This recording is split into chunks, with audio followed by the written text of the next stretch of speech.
Senhor esteja convosco. Ele está no meio de nós. Proclamação do Evangelho de Jesus Cristo segundo Lucas. Glória a vós, Senhor. Naquele tempo, Jesus entrou no templo e começou a expulsar os vendedores. E disse: Está escrito, minha casa será casa de oração. No entanto, vós fizestes dela um antro de ladrões. Jesus ensinava todos os dias no templo. Os sumos sacerdotes, os mestres da lei e os notáveis do povo procuravam o modo de matá-lo. Mas não sabiam o que fazer, porque o povo todo ficava fascinado quando ouvia Jesus falar. Palavra da salvação. Glória a vós, Senhor.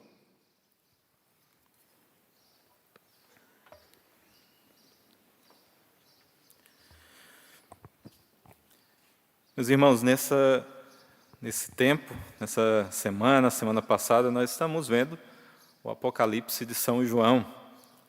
E nessa leitura de hoje, João, vendo todas aquelas imagens que Deus estava mostrando para ele, agora, nessa leitura de hoje, João escuta novamente a voz do céu, e agora a voz diz: Vai, pega o livrinho aberto da mão do anjo que está de pé sobre o mar e a terra.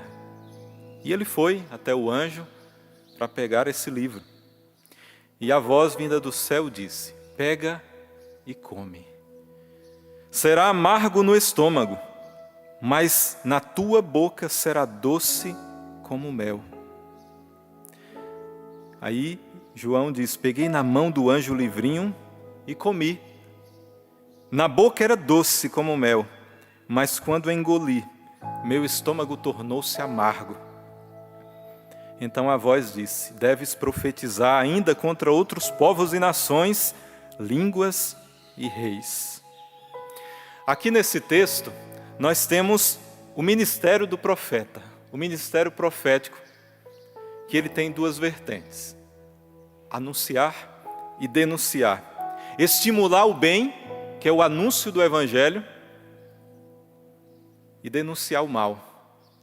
É a denúncia. O profeta não é só aquele que anuncia, às vezes com palavras, com a pregação, com a música, mas é aquele que principalmente deve denunciar o mal, para que aqueles que vivem de acordo com o mal, ou estão entrando no mal, possam voltar-se a Deus.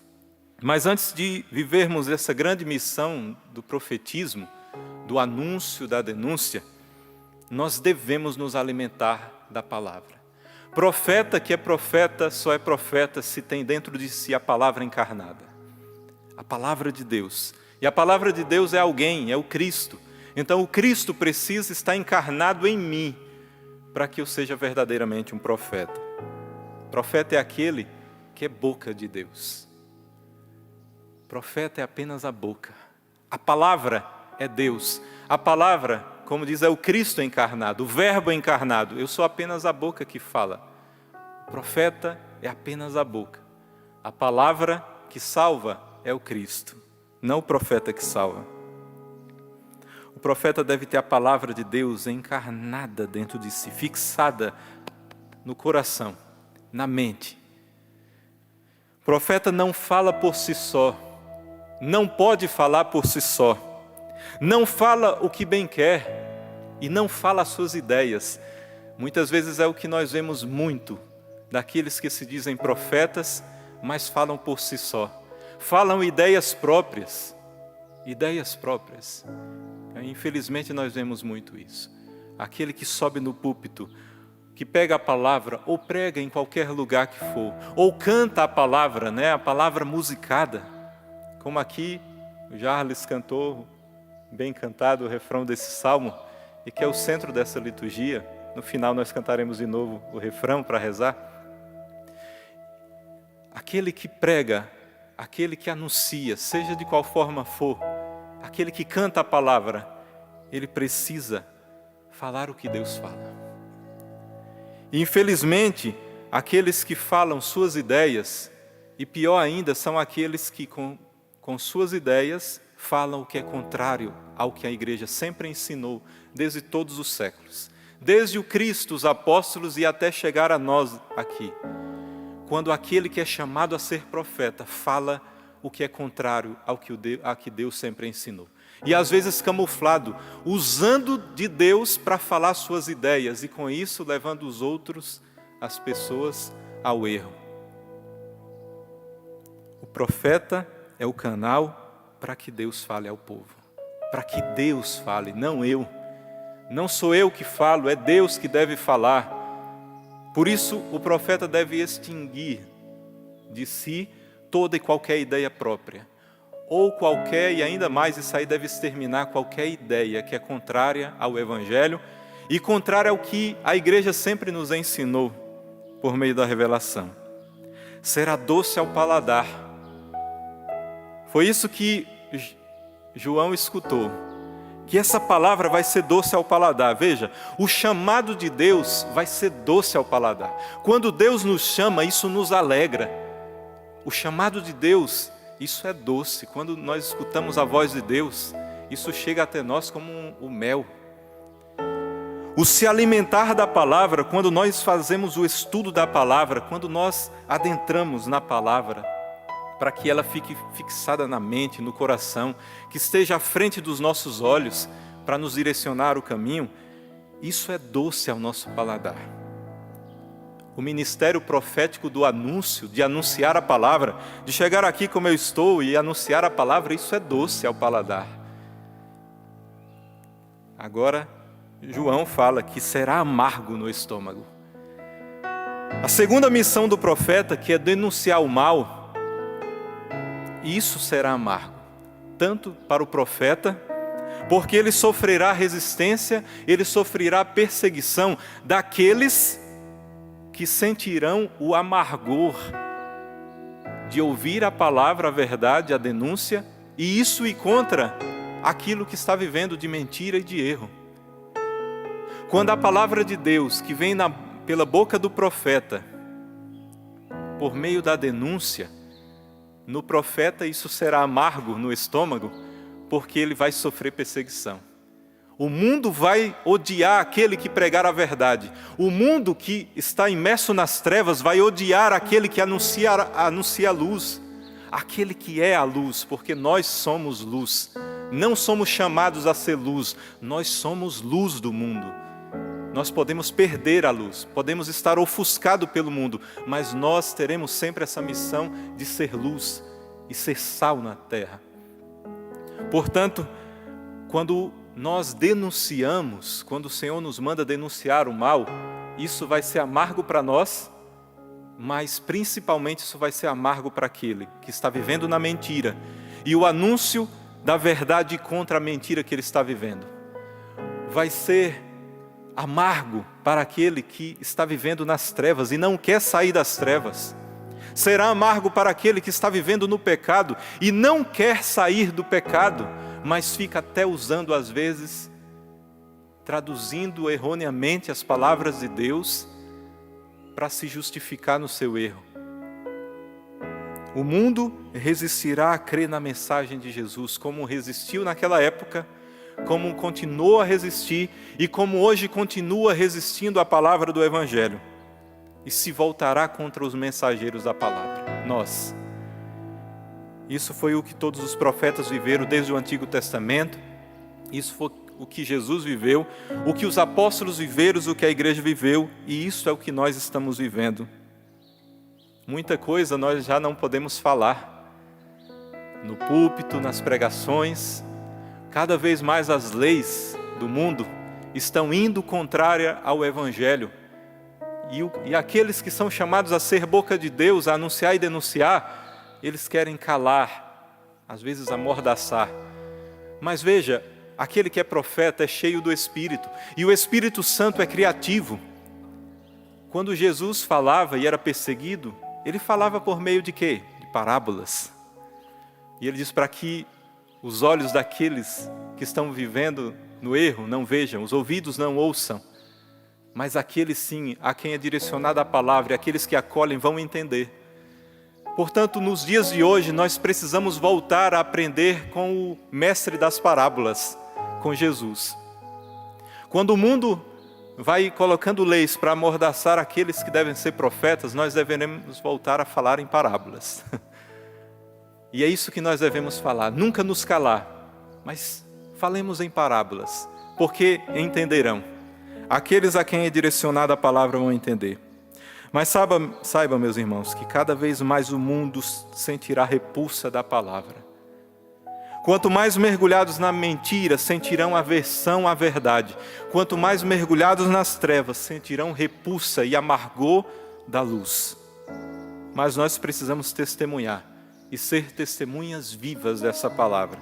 O profeta anuncia a palavra, como eu disse, seja com a pregação, o ensino, a canção. Mas tudo isso só fará efeito se aquilo que eu prego, aquilo que eu ensino e aquilo que eu canto estiver de acordo com aquilo que eu vivo, estiver de acordo com aquilo que eu estou vivendo. Por isso o profeta deve todos os dias alimentar-se dessa palavra. Aquilo que eu prego só fará efeito na vida das pessoas, seja o anúncio ou a denúncia, se eu vivo já isso, se eu busco viver isso, se eu busco viver o que eu canto, se o que eu canto eu já estou buscando viver, se o que eu prego eu já tento viver, e se o que eu prego eu busco a todo momento viver. Se o profeta busca a intimidade com a palavra, as pessoas só escutarão e aquilo entrará como uma espada de dois gumes para salvar, se o profeta vive uma intimidade com o Senhor. Porque quanto mais eu vivo uma intimidade com Deus, mais Deus vai se tornando um em mim. Por isso, a vivência da palavra é importantíssima. E o Salmo de hoje nos acrescenta muito. Como é doce ao paladar vossa palavra, ó Senhor. Seguindo vossa lei, me rejubilo, muito mais do que em todas as riquezas. Deus deve ser a nossa maior riqueza, o nosso maior tesouro, o nosso maior bem. A fonte de todo júbilo deve ser a palavra encarnada em nós. O salmista diz: minha alegria é a vossa aliança, meus conselheiros são os vossos mandamentos. Ter como conselheiro e amigo os mandamentos do Senhor, e sempre encontrar alegria nos seus preceitos e na lei do Senhor Deus. A lei de vossa boca para mim vale mais do que milhões em ouro e prata. O que tem sido teu maior tesouro? O que está no teu coração como centro? É Deus ou outras coisas? A maior riqueza, o maior tesouro deve ser o Cristo em nós. Abro a boca e aspiro largamente, pois estou ávido de vossos mandamentos. O Senhor deve ser o ar que nós respiramos. Assim como nós desejamos oxigênio e nós não vivemos sem o ar para respirar, da mesma forma a palavra de Deus deve ser o ar que eu respiro todos os dias. Como eu anseio pelo ar, eu devo buscar esse anseio pelo esse ar que é a palavra de Deus e que me dá vida, e que dá vida aos outros quando encarna em mim. Quando nós recebemos esse ser profeta, no batismo, quando nós fomos, cada um a seu tempo foi batizado, nós recebemos esse munus e Cristo de ser profeta, sacerdote e rei. Nós participamos dessa missão tripla de Jesus. Aí nós nos tornamos templos do Espírito Santo, templos de Deus, sacrários vivos do Senhor, lugar onde a palavra de Deus precisa estar encarnada. Ontem no Evangelho, nós vimos Jesus diante de Jerusalém chorando, porque viu a depravação de Jerusalém, a depravação do povo, e vendo também a futura destruição daquela cidade e do povo. Hoje Jesus sai daquele monte, que ele chorando via Jerusalém, e vai direto entra em Jerusalém, nas muralhas, e vai direto ao templo, pega o chicote e expulsa os vendedores, aqueles que estavam no templo corrompendo. Meus irmãos, o Senhor fala aquilo que nós devemos fazer. Ele disse: minha casa será casa de oração. Precisamos ter zelo pela casa, pelo templo do Senhor, mas principalmente por esse templo que recebemos o próprio Cristo dentro de nós, o próprio Espírito em nós. O zelo por tua casa me consome e deve me consumir o zelo pela casa do Senhor. Então eu preciso ter zelo por mim, pelo meu corpo, pela minha alma, que é templo do Senhor. Assim como Jesus expulsou os vendedores e todos aqueles que corrompiam o templo, eu preciso expulsar da minha vida tudo aquilo que é contrário ao Evangelho. Tudo aquilo que é mentira, tudo aquilo que é trevas, tudo aquilo que é escuridão. O que temos feito do nosso ministério, seja o ministério da pregação, o ministério da música, o ministério do ensino, precisamos limpar a cada dia esse templo, tirando todo erro, toda mentira, todo pecado, para que nós sejamos verdadeiros instrumentos e canais da graça. Um cano, quando está cheio de sujeira, ele não passa água límpida. Mas se ele está limpo, tirado toda a sujeira, a água límpida vai passar e vai chegar a quem deve chegar. Os sumos sacerdotes, os mestres da lei e os notáveis do povo procuraram matar Jesus, porque ele começou a tirar o mal.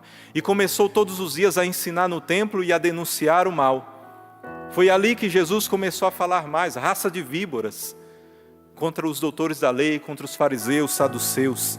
E mais aí eles tiveram ódio de Jesus. O mundo vai ter ódio de nós também. Quando nós anunciarmos com palavras, mas principalmente com a nossa vida. A nossa vida vivida, verdadeiramente o Evangelho vai causar repulsa e amargor nas pessoas e no mundo.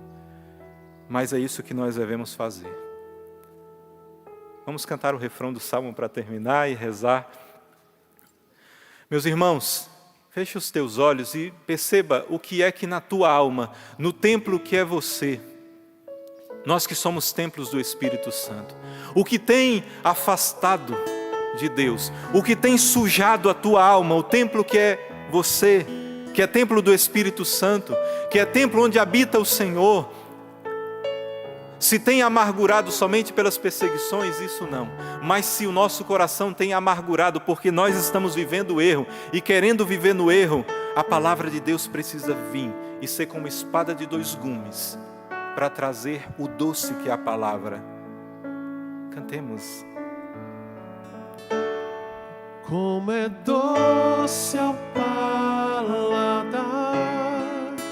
vossa palavra, ó Senhor, como é doce ao paladar vossa palavra. E aqui eu peço a graça do Espírito Santo. Ó Espírito Santo, faz com que a palavra de Deus ela seja doce ao nosso paladar. Como é Vem, doce Espírito Santo, vai cantando. Vossa palavra, Espírito Santo, faz isso ó dentro Senhor, como é doce ao paladar vossa palavra. E aqui eu peço ao Santo Espírito que assim como Jesus expulsou todos os vendedores do templo, como ele expulsou todo o mal e trouxe novamente o zelo pela casa de Deus, que tu, ó Espírito Santo, possa limpar o templo que somos nós. Limpa de todo pecado, de toda mentira, de toda ilusão do mundo. Como é doce ao paladar vossa palavra. Obrigado, Senhor, por mais esse dia, porque tu nos dá essa oportunidade de sermos novamente templos teu e escutar a tua palavra, que é doce ao nosso paladar e que deve continuar sendo durante toda a nossa vida. Louvado seja o nosso Senhor Jesus Cristo. Para sempre seja louvado.